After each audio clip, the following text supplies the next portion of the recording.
सत श्री अकाल जी, नमस्कार जी। मैं आपका सनीदेव। आज मैं हिंदी में बोलूंगा क्योंकि मेरे सभी भाइयों को पता लग सके। पहले तो मैं नारा लगाऊंगा जो कि हमारे हिंदुस्तान का नारा, फेमस नारा है, जय जवान जय किसान। और ये जहां जवान खड़े हो गए, जहां किसान खड़े हो गए, वहां पे सरकार को हारना पड़ता है और ये हारना पड़ेगा उन्हें। तो पहले तो मैं सैल्यूट करूंगा हमारे सोनम वांगचुक सर को दिल से, जो कि आज 21-22 दिन हो गए हैं हंगर स्ट्राइक पर चल रहे हैं और हमारे स्टूडेंट भाइयों के साथ नाइंसाफी हुई है। उनका पेपर लीक हो गया है, कई बच्चों ने, हमारे स्टूडेंट्स ने सुसाइड भी कर लिया है और कल की डेट में हमारे स्टूडेंट भाइयों के ऊपर लाठीचार्ज हुई है। फोर्सों ने, पुलिस वालों ने इतनी बेरहमी से मारा है उन्हें। तो ये सरकार की निकम्मी सरकार है ये। हम इस सरकार को नकारते हैं, हम इस सरकार को नहीं मानते हैं गाइस।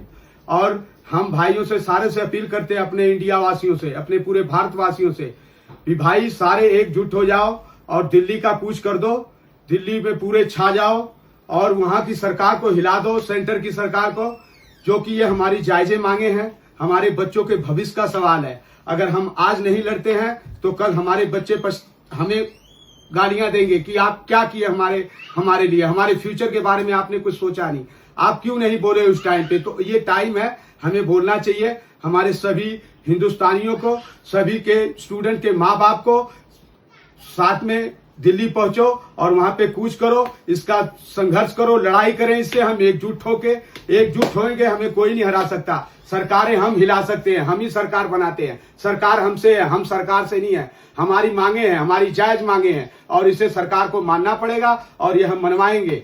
पर रहेगी बात गाइस, एक बात और है, ये अभी आपने हाल ही में देखा होगा नेपाल में, वहां की सरकारें, वहां के प्रधानमंत्री क्या सब भगा दिए थे। एक छोटा सा राज्य है नेपाल, जो कि किसी स्टेट का कभी वो गुलाम नहीं हुआ किसी का।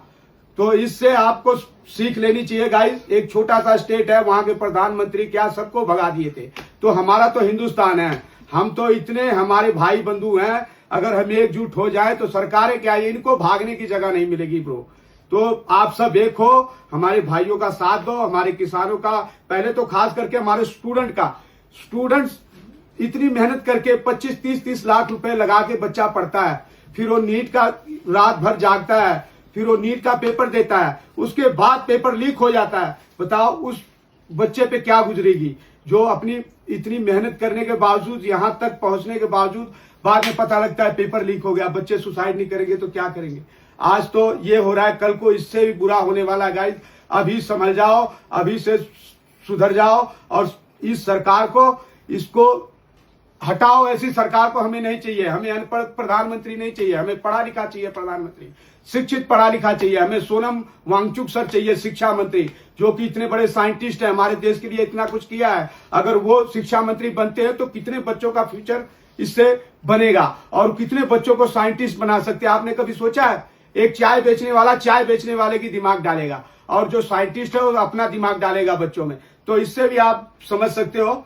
मैं ज्यादा नहीं बोलूंगा, ये हमारे भाइयों के, हमारे फ्यूचर का सवाल है, हमारे बच्चों का सवाल है, हमारा भी सवाल है इसमें। हमारे बच्चों के भविष्य हमारा भविष्य है। तो हम एकजुट हो जाए और इस सरकार से लड़े। और ये सरकार को मैं एक बात और बोल दूं, ये सरकार को हमारी मांगे माननी पड़ेंगी। अगर नहीं मानती है तो हमारा प्रदर्शन और भी तेज होगा। इसका परिणाम सरकार खुद भुगतेगी और इसमें हमारा कोई दोष नहीं होगा। हम अपने हक के लिए लड़ेंगे। और ये प्रोटेस्ट कई जगह चल रहा है गाइज। अभी आप गुजरात में जमीन के लिए प्रोटेस्ट चल रहा है, यहाँ पेड़ कट रहे हैं 4000, वहां पे भी यही प्रोटेस्ट। भी कई जगह 5-6-7 प्रोटेस्ट ऐसे हैं जो हमारे भारत में चल रहे हैं और इनसे हमें लड़ना है और सब की जीत प्राप्ति करनी है। तो गाइज इतना ही कुछ कहूंगा। आप सभी का धन्यवाद।